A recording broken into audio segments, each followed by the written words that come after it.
Bonjour et bienvenue donc pour mes pronostics de Elimination Chamber donc, qui se tient demain soir dans la nuit de dimanche à lundi. Donc vous allez voir cette vidéo, normalement elle sera en ligne dimanche. Donc là je la fais samedi. Donc alors, on va faire dans l'ordre. Donc on va commencer avec un kick-off assez intéressant. Donc les Brotherhood, Cody Rhodes et Goldust qui défient Ryback et Curtis Axel. Alors, mes pronostics, moi je pense que Ryback et Curtis Axel vont gagner, puisque des plans parleraient d'un affrontement entre Cody Rhodes et Goldust à WrestleMania 30. Et je pense que c'est le moment parfait pour commencer une rivalité entre les deux. Et moi je pense que Ryback et Curtis Axel vont gagner. Je pense d'ailleurs que ce sera un bon match. Et je pense que ce match-là aurait pas dû être dans le kick-off. Il aurait dû faire partie vraiment du pay-per-view en lui-même. Mais bon, ça c'est pas moi qui choisis ça. Donc voilà, premier match, je dirais une victoire de Ryback et Curtis Axel. Deuxième match de la soirée, un match qui pour moi a rien à faire en pay-per-view. D'ailleurs, je suis loin d'être le seul à penser que ce match est nul déjà de base. Et je pense que ce match-là, tout le monde s'en fout un tout petit peu. Je veux pas être méchant, mais voilà, enfin bref. Donc, Titus O'Neil qui va donc affronter Darren Young. Donc, les Primetime Players se sont séparés il y a de ça 2 semaines à SmackDown, si je me trompe pas, avec un heel turn de Titus O'Neil. Darren Young donc est donc forcément face.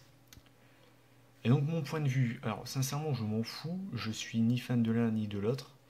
Mais je pense que Titus O'Neil va gagner pour la simple et bonne raison que c'est lui qui a fait le heel turn. Et généralement, je dis bien généralement, il y a toujours eu des exceptions, mais généralement, je crois que les heels, quand les équipes se séparent, c'est généralement les heels qui gagnent les rivalités. Alors maintenant, est-ce qu'ils vont faire gagner Darren Young? Je sais pas. Mais dans tous les cas, sincèrement, ce match-là, je m'en fous un tout petit peu, quoi. Donc voilà. Moi, limite, j'aurais mis ce match-là en kick-off. Et j'aurais mis ce match-là en opener de Elimination Chamber, mais bon, c'est pas moi qui choisis. Le troisième match de la soirée, donc c'est les New Age Outlaw qui défient les Usos, enfin c'est plutôt les Usos qui défient les New Age Outlaw pour les World Tag Team Championships. À mon avis, ce sera un bon match. Je parle in-ring, bien sûr. Je pense que ce sera un bon match. Et j'espère une victoire des Usos parce que ça fait des années qu'ils sont à la WWE. Ils n'ont jamais gagné les ceintures par équipe. Enfin, je crois. Et sincèrement, ils le méritent vraiment. Parce que in-ring, ils sont bons. Et les New Age Outlaw, je veux pas être méchant, mais sincèrement, voilà, je veux dire, c'est cool leur petit run de retour à la WWE, mais ce serait vraiment cool que les Usos gagnent les titres et qu'à WrestleMania, il y ait un Fatal 4-Way de tag team pour les ceintures. Mais j'espère vraiment que les Usos vont gagner. Parce que pour moi, ils le méritent. Donc, mon pronostic, enfin, c'est même pas un pronostic, c'est plutôt, j'espère, une victoire des Usos. Donc voilà. Ensuite, on attaque avec le Intercontinental Championships, à savoir donc Big E Langston, le champion, qui affronte la moitié des Real Americans, Jack Swagger. Alors pareil, j'espère vraiment, j'ai rien contre Biggie Langston, mais j'espère vraiment que Jack Swagger va redevenir champion. Ça fait je sais pas combien de temps qu'il a pas eu un titre, ce mec. Et in-ring, je le trouve pas mauvais. Et j'espère vraiment que Jack Swagger va remporter le titre. Parce que bah voilà, je veux dire, il est bien loin de l'époque où il gagnait son Money in the Bank à WrestleMania 26. Donc, sincèrement, ce match-là, je ne sais pas du tout qui va gagner, parce que c'est vrai que Biggie Langston, il défend très rarement sa ceinture. Et j'ai l'impression que la WWE veut peut-être repêcher un minimum Jack Swagger. Donc je dirais une victoire de Jack Swagger. Mais c'est vrai que d'un côté, ça ferait 2 changements de titre dans la même soirée. Et je pense pas qu'il y aurait ça. Donc à mon avis, ce sera soit un changement de titre pour les championnats par équipe, soit un changement de titre pour le Intercontinental Championships. Mais j'irai quand même une victoire de Jack Swagger. Ensuite, on attaque avec un match qui fait beaucoup parler et qui est loin d'être le match le plus attendu de la soirée.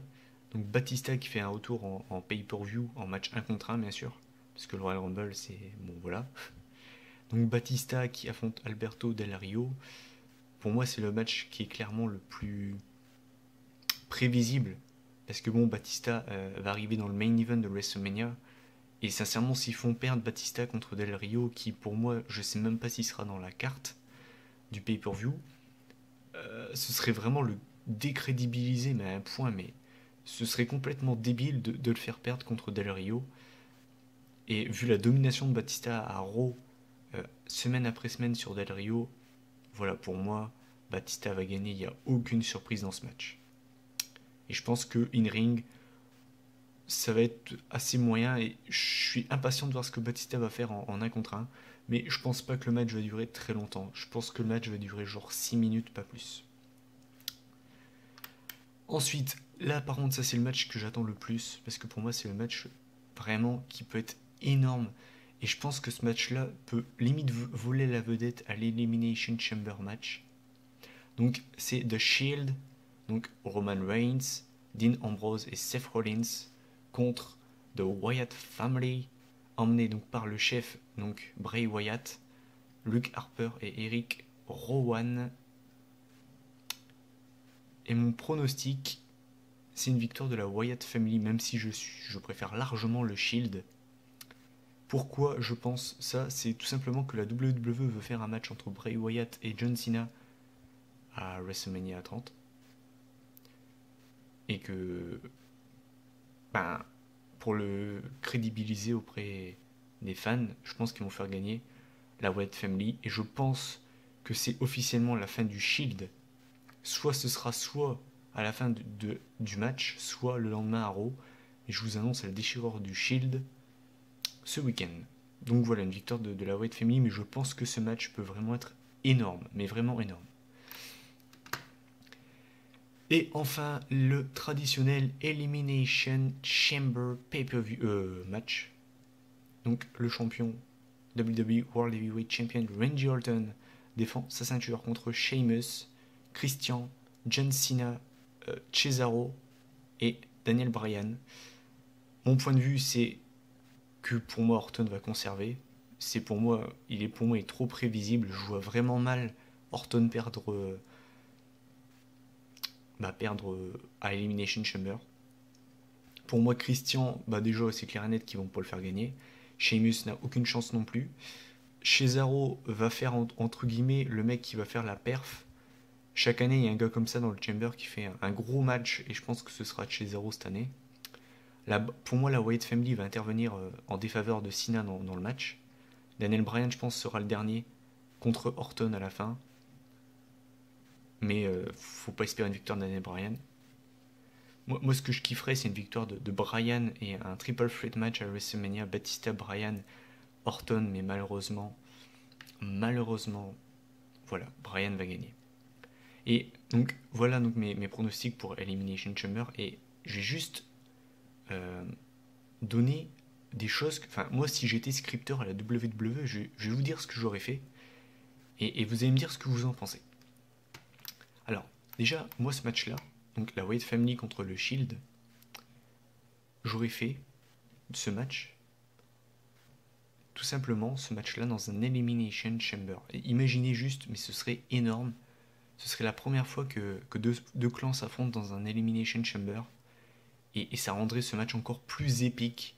C'est pour moi le match, je crois que si on fait un sondage, ce match est autant attendu que l'Elimination Chamber match. Donc franchement, imaginez si ce match-là se ferait dans un Chamber, ce serait juste monstrueux.